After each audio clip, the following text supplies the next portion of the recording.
Assalamualaikum Eh, warahmatullahi wabarakatuh.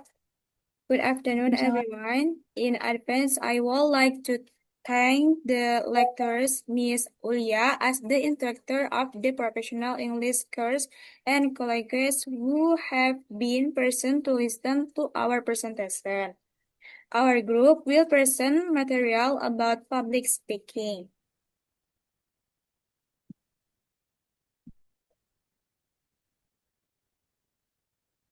For this slide will be presented by Rahel. For Rahel, please. Okay, thanks, Iwa.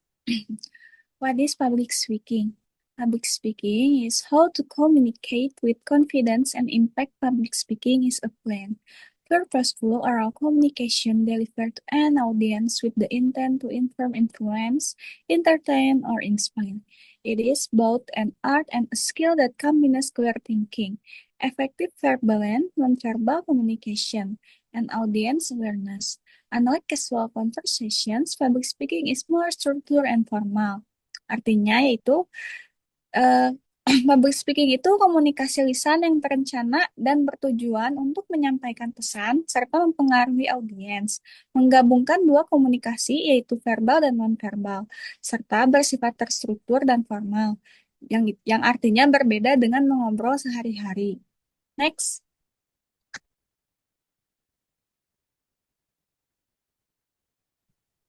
Next. Why is public speaking important? Because point number one is career growth.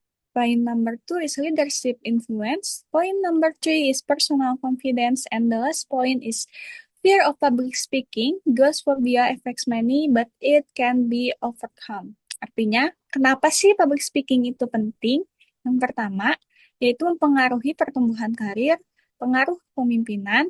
Ketiga, meningkatkan rasa percaya diri dan rasa takut berbicara di depan umum, yaitu glosphobia, yang biasanya banyak dialami tapi masih bisa diatasi. Dan yang terakhir, next.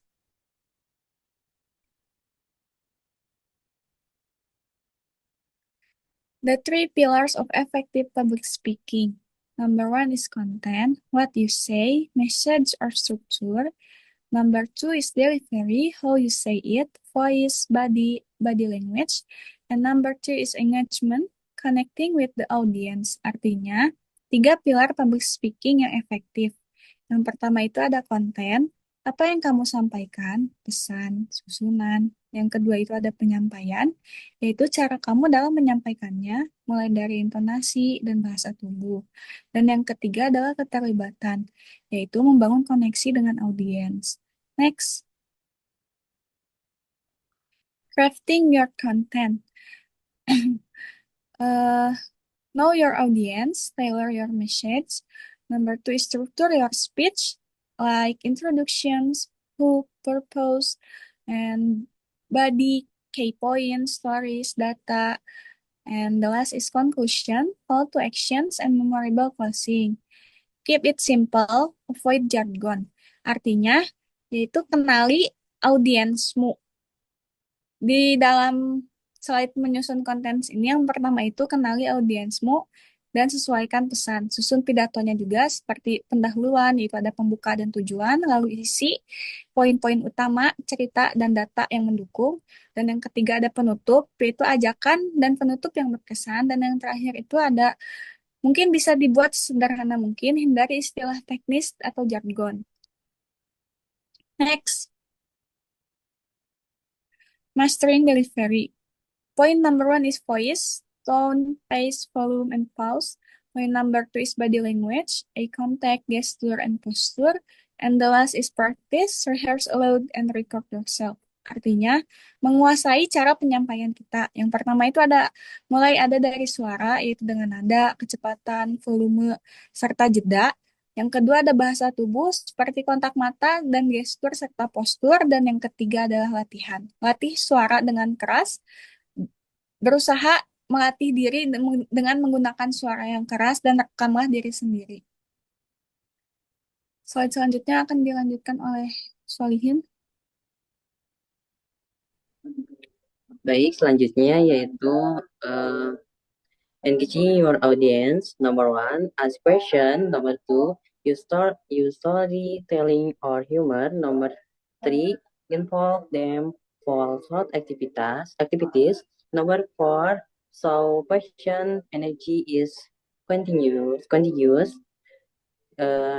Jadi yang selanjutnya itu adalah menarik perhatian audiens. Yang pertama, ajukan pertanyaan. Tujuannya yaitu untuk membantu membuat audiens berpikir dan merasa terlibat dalam presentasi. Yang kedua itu gunakan cerita atau humor. Jadi cerita membuat pesan lebih mudah diingat oleh audiens, sedangkan humor itu bisa mencairkan suasana dan menarik perhatian. Lalu yang ketiga itu libatkan mereka atau polling aktivitas singkat. Melibatkan audiens secara aktif, membantu mempertahankan fokus dan membuat mereka merasa dihargai. Yang keempat itu tunjukkan semangat atau energi. Jika kamu tampak antusias, audiens juga akan lebih semangat menyimak. Next.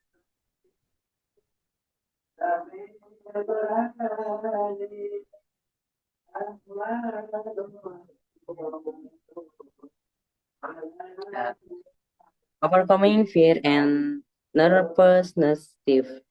Number 1, Birdfly. Number 2, visualize success. Number 3, focus on the message, not yourself. Number 4, start small, practice with friends. Number 5, remember, even if you get nervous, use it as energy. Jadi yang selanjutnya itu mengatasi rasa takut dan gugup. Tipsnya itu yang pertama, tarik napas dalam-dalam. Ya, tarik napas dalam-dalam ini membantu menenangkan tubuh dan pikiran. Lalu yang kedua itu visualisasikan kesuksesan. Itu bayangkan dirimu melakukan presentasi dengan baik untuk meningkatkan rasa percaya diri. Dan yang ketiga, fokus pada pesan bukan pada dirimu sendiri. Alihkan perhatian dari rasa gugup ke kepentingannya apa yang ingin kamu sampaikan. Yang keempat itu mulai dari yang kecil, seperti latihan dengan teman. Berlatih dengan orang-orang yang membuatmu nyaman akan membangun kepercayaan diri secara bertahap. Lalu yang kelima itu ingat, profesional pun bisa gugup. Ubah jadi energi. Gugup itu normal. Bahkan pembicara hebat pun mengalaminya. Gunakan sebagai dorongan positif. Next. Common mistakes to avoid. Number 1, reading slide forward. Number 2, monotone voice. Number 3, no audience interaction. Number 4, going over time.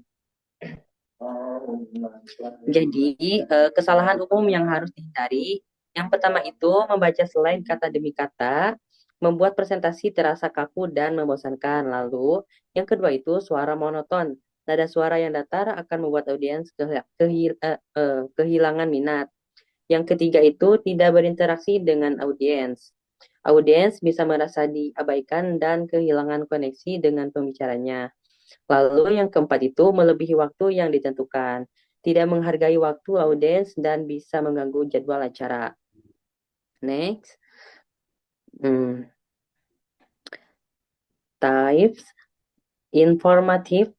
Number 1, informative. To age or explain.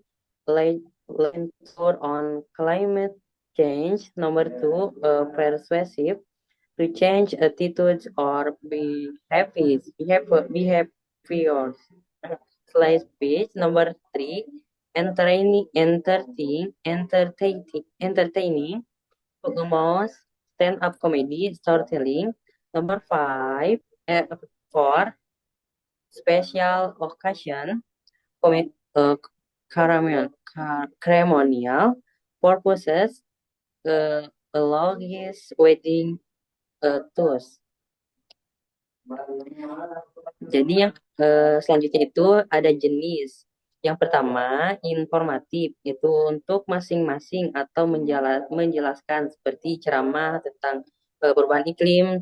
Lalu yang kedua itu persuasif, yaitu untuk mengubah sikap atau perilaku seperti promosi penjualan. Yang ketiga itu hiburan, eh, yaitu untuk menghibur seperti stand up komedi dan bercerita. Lalu yang terakhir itu ada acara khusus. Tujuannya itu seremonial seperti pidato atau bersulang untuk seperti dan pertingkahan. Selanjutnya, eh, silakan moderator. Purposes to inform by encouraging and understanding. Yang kedua, to present by influencing to our action. Yang ketiga, to entertain by engineering emotion. And last, to celebrate by marking significant event. Jadi maksudnya itu kita harus bisa menginformasikan, membujuk, menghibur, dan juga merayakan. Dan di sini ada verbal dan non-verbal communication. Verbal tuh clarity, articulation, paper volume, and page. Gunakan.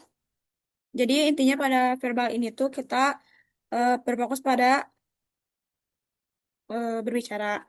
Dan untuk non-verbal ini yaitu eye contact, gesture, posture, facial experience, and movement. Yaitu lebih kepada bagaimana kita berbicara. Seperti tubuh kita.